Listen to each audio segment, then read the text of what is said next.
Trinamool Congress CPM সকলে একযোগে প্রতিবাদ জানাচ্ছে। ইতিমধ্যেই ময়দান থানায় একটি এফআইআর দায়ের করেছেন সিপিএম যুব নেতা বন্দ্যোপাধ্যায়।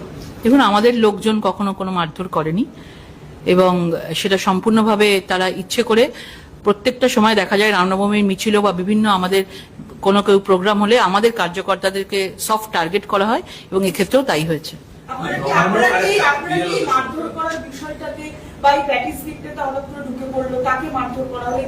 দেখুন, আমাদের লোকজন অন্তত এই জিনিস এই কাজ করতে পারে না, এটা আমি মনে করি। এবং বিভিন্নভাবে এই গীতাপাঠ অনুষ্ঠানটাকে বিভিন্নভাবে বিভ্রান্ত করার জন্য, বিভ্রাট করবার জন্য এই ধরনের জিনিস করা হয়েছে।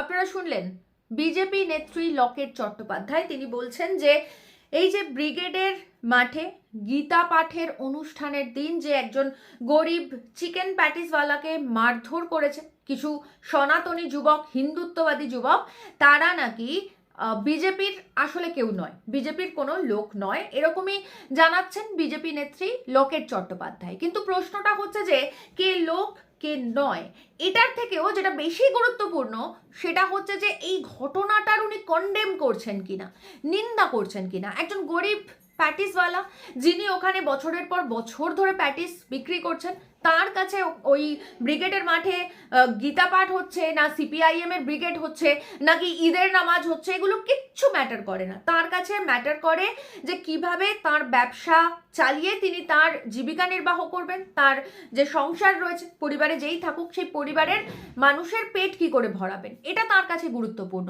তো সেই জায়গায় দাঁড়িয়ে একজন গরিব প্যাটিসওয়ালাকে, একজন হকারকে যখন কোনো রকম কারণ ছাড়াই অকারণে এভাবে মারধর করা হয়, তখন সেক্ষেত্রে বিজেপি নেত্রী হিসেবে লকেট চট্টোপাধ্যায় এই ঘটনার নিন্দা করছেন কিনা এইটা গুরুত্বপূর্ণ। কিন্তু আমরা যেটুকু এই পিসি দেখতে পেলাম আর কি, প্রেস কনফারেন্স দেখতে পেলাম, সেখানে কিন্তু কোথাও দেখলাম না যে উনি একবারও এই ঘটনাটার কোথাও গিয়ে একটু নিন্দা পর্যন্ত করেছেন।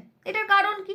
তার কারণ হচ্ছে যে যে যুবক এই ঘটনাটি ঘটিয়েছে, মানে অনেকেই ছিল, তার মধ্যে যার নাম সব থেকে বেশি উঠে আসছে, আর বিশেষ করে যেহেতু তার একটা পা নেই তাই বেশি করে হাইলাইটেড হয়ে গেছে, বেশি করে আইডেন্টিফাইড হয়ে গেছে সৌমিক গোলদার, যার বিরুদ্ধে ইতিমধ্যেই থানায় অভিযোগ পর্যন্ত জানানো হয়েছে বামেদের তরফ থেকে। তো এই সৌমিক গোলদারের সঙ্গে আমরা ওই কার্তিক মহারাজের ছবি দেখেছি। এখন লকেট চট্টোপাধ্যায় বলছেন যে যারা এই কাজগুলো ঘটিয়েছে তারা ওনাদের দলের কেউ নন।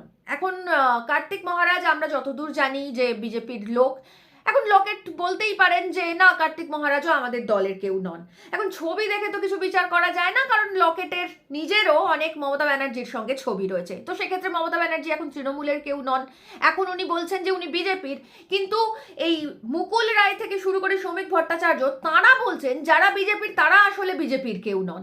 এমনকি এই যে বলরাম মাধব তারা পর্যন্ত বলেছিলেন এই আডবাণীরা নাকি প্রকৃত বিজেপির কেউ নন।